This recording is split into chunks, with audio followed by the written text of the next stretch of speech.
Naisip nyo na ba kung bakit parang may isang klaseng galit sa politika natin na hindi basta-basta nawawala? Na kahit magpalit pa ng administrasyon, andyan pa rin yan, nag-aalab.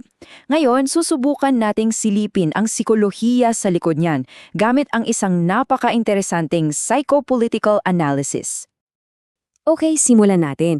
Para maintindihan natin yung buong argumento, kailangan nating balikan yung mismong pamagat, yung imahe ng mga talangka sa loob ng isang balde. Ano nga ba talaga ang ibig sabihin yan? Alam nyo, simple lang naman yung konsepto ng crab mentality, pero grabe ang epekto. Isipin nyo ha, may isang balde na puno ng talangka. Kapag may isa na nagtangkang umakyat para makalaya, anong ginagawa ng iba? Hinihila siya pabalik. Ang ending, walang nakakaalis. Lahat sila sama-sama sa ilalim. At ayon dito sa analysis, itong ugali na to may formula pala, isang nakakalasong templa. Una, inggit. Yung tanong na, bakit siya, ba't hindi ako? Tapos, pag andyan na yan, papasok yung insecurity. Paano kung umangat siya? Maiiwan ako? At ang panghuli, medyo malalim na salita, Schadenfreude. Yun yung sikretong saya na nararamdaman mo pag nakikita mong bumabagsak yung iba. Mas okay nang bumagsak siya para at least pantay kami. At dito yan lahat nabubuo sa linyang ito. Kung di ako angat, walang angat. Grabe ha? Hindi lang to simpleng pagkanega, may malalim na takot yan sa likod. Yung takot na maiwan kang mag-isa sa baba. Okay, so paano ba kumukonekta itong crab mentality sa pagiging loyal sa isang leader sa politika? Dito na tayo papasok sa, mas mabigat na parte ng usapan, ang sikolohiya sa likod ng katapatan. Ang sabi sa analysis, para maintindihan yung naging suporta sa dating Pangulo, kailangan daw nating isantabi muna yung mga plataforma. Kasi ang nangyari raw, hindi ito simpleng politika. Isa itong psychological phenomenon. Yung dating leader, para siyang naging salamin. Isang sisidlan ng lahat ng galit at hinanakit ng mga tao. At may pangalan pala yan sa psychoanalysis para social paternal attachment. Medyo technical pero ang ibig sabihin lang yan yung ugnayan ay one-sided na para bang yung pagkatao mo unti-unti nang kumakapit at sumanasanib sa pagkatao ng leader. Hindi mo na lang siya leader, para mo na siyang tatay. At dito na talaga nagiging baliktad ang lahat. Yung mga bagay na para sa iba ay sabihin na nating mali, para sa kanila tama. Halimbawa, yung kalupitan, para sa kanila, proteksyon yon. Yung gulo, ay paraan niya ng kontrol. Yung paghihigante, hustisya. At bawat mura, parang release yan. Parang dasal na nagpapagaan ng loob. Yung galit nila, naging relihiyon nila.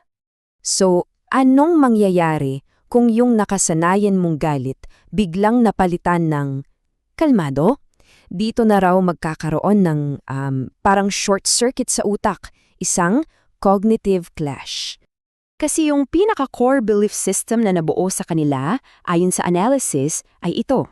Tanging yung pagiging agresibo lang ang gumagana. At tanging yung gulo lang ang kayang magbigay ng proteksyon. Nakaukit na yan sa bato para sa kanila. Kaya imagine ninyo, di ba? Kapag dunating ang isang bagong leader na hindi ganon mahinahon siya pero umuunlad naman yung bansa, doon pumapasok yung tinatawag na cognitive dissonance.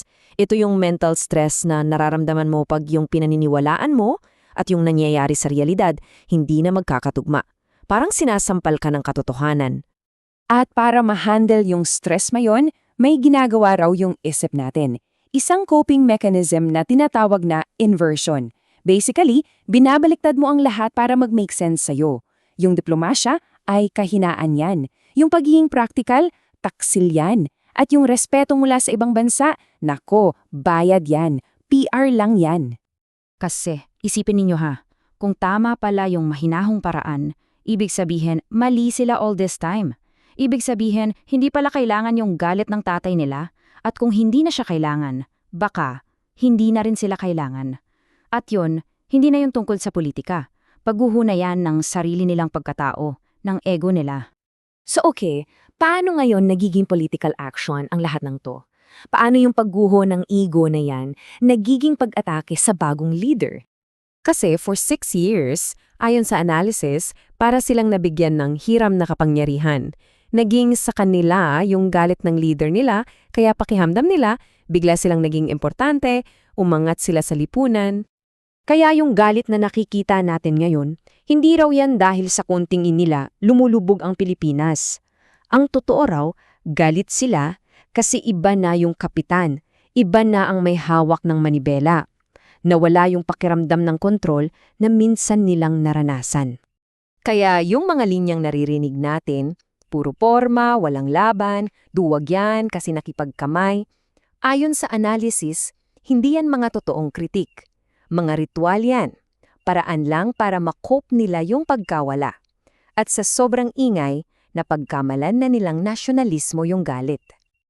At dito na tayo papunta sa pinakamalalim at siguro pinakamalungkot na parte ng pagsusuring ito. Kasi heto raw ang pinakakonklusyon ng lahat. Yung nakikita natin, hindi lang yan simpleng galit o poot. Ito ay pagluluksa. Oo, pagluluksa.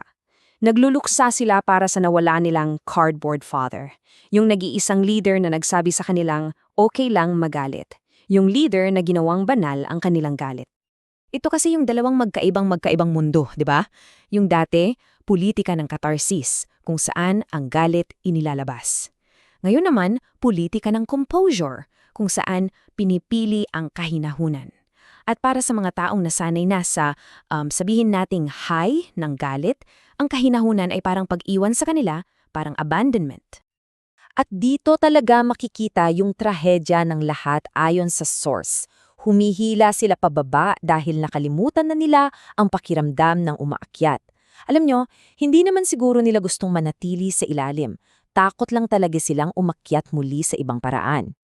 Kaya iniiwan tayo ng tagsusuring ito na may isang malaking tanong.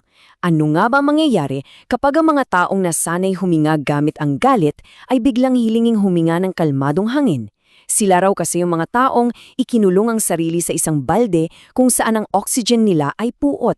At ngayong may pumasok na sariwang hangin, nagkakagulo sila. Hindi dahil nalulunod sila, kundi dahil nakalimutan na nila kung paano huminga ng normal.